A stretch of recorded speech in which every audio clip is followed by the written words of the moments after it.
বউ, তুমি বিয়ের পর আমাদের বাড়িতে এসে এত বছরে কি কি শিখতে পারলা, কি কি জানতে পারলা, একটু বলো তো দেখি।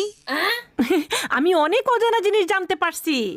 যেমন আমি আমার মা সম্পর্কে জানতে পারছি যে আমার মা আমারে কোনো কাজকর্ম শিখায় নাই। আমার মা আমারে শিখাইছে কেমনে সারাদিন খায় আর কেমনে সারাদিন ঘুমায়।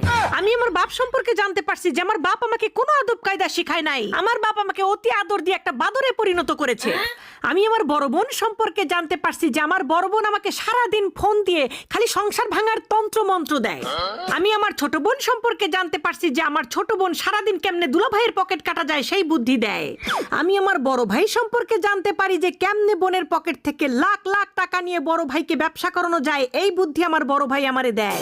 সবচাইতে বড় কথা, আমি আমার স্কুল কলেজ বিশ্ববিদ্যালয় সম্পর্কে জানতে পারছি যে তারা আমাকে কোনো শিক্ষাই নাকি দেয়নি, সেখান থেকেই নাকি আমি শিখছি কেমনে বেয়াদবি করা যায়, কেমনে বড়দের মুরব্বীদের মুখে মুখে খালি তর্ক করা যায়।